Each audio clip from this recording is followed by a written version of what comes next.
Hello students, today is the last lecture of chapter number 2, Principles of Management. Because up to these lectures, classical theory is done, in which Frederick Taylor principles, Henry Fayol's principles, 100% complete. Max Weber, what is the suggestion of Max Weber? Completed. Then after, neoclassical theory, Alton Mayo, what is the suggestion of him? That is also completed. Now, today is the last thing, which is modern management. And in modern management, Peter F. Drucker's contribution we are discussing today. Now, what is the question in your textbook? That is, first, discuss about Peter F. Drucker's contribution in management field. This is the question given in your exercise. Now, in modern management, what is the contribution of Peter Drucker?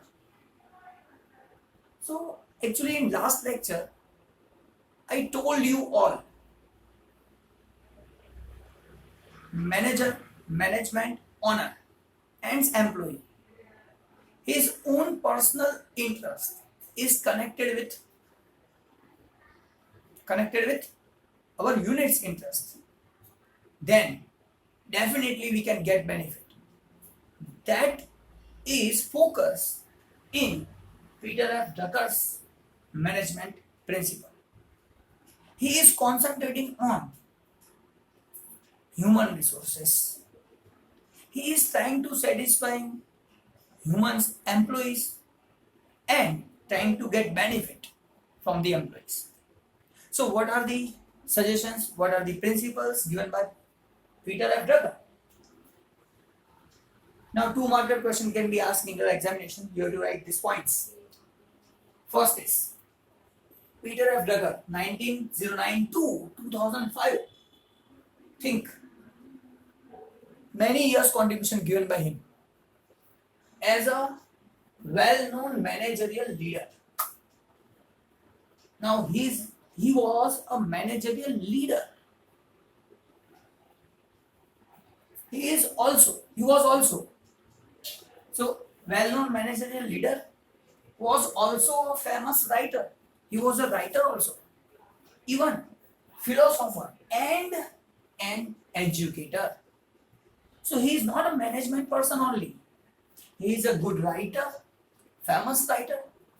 He is philosopher and an educator. So these qualities are also in Peter F. Drucker. Going ahead, there was a change in global business arrangement due to globalization, and that we all know. Because of globalization,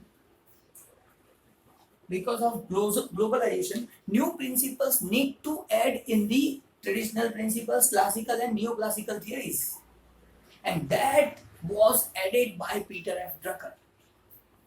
Because of globalization, hence need of development of new methods of management was arises, and because of that, Peter F. Drucker favored for more importance to human asset. Now, human is considered as an asset by Peter F. Drucker, and his concentration was on human asset in a business unit, and on that basis he had given principles. Going ahead, Peter F. Drucker's importance contribution was first management by objective, and second is self-regulation, self-control.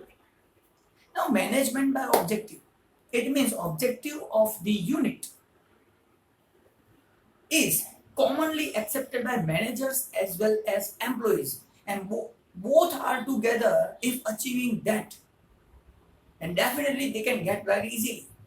But suppose employees' target is different, they cannot accept general goal, then achievement is not easy to get, and that's why management by objective is required. Same way, self-regulations, self-control. Definitely, if you accepting something, then you don't need to control at all. Why control require if you are not accepting? Here management by objective and objective is common for all. Then automatically self-regulation done. Simple. Going ahead. Management by objective, he says that there should be uniformity in aim of employee and managers for achievement of the aim. Simple. Uniformity in what? Uniformity in goal. Simple. So uniformity in aim. Whose aim? Employee and manager. Both persons' aim is common. Then achievement becomes easy. This suggestion given by Peter F. Drucker. That was also discussed in last lecture in my lecture, in Henry Fayol's principle.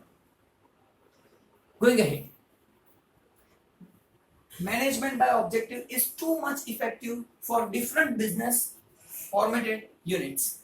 This is very effective tool. If we are applying this, controlling process generally not needed. Simple. Going ahead. He has given his contribution in different field of management. Now, Peter F. Drucker had given his contribution in different management fields. That is, 1. Human resource management, HRM. And his main focus is on this only. Marketing management, market related surveys and applying which principles in it.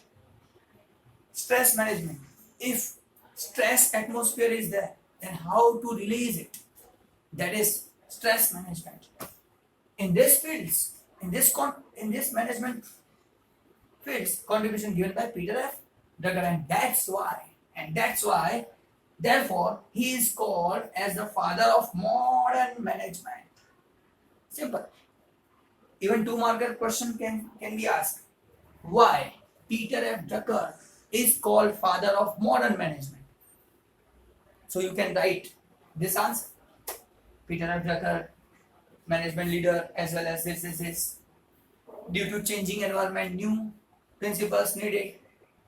And Peter F. Drucker focus on given importance to humans assets. And this suggestion is given in this field. Simple. And that's why he is father of modern management. Complete. Now today's short lecture and sweet lecture and best lecture. And by this today's lecture, our second chapter 100% completed. You will get full marks from this chapter. Bye bye. Meet you in next lecture with a different chapter. Bye bye.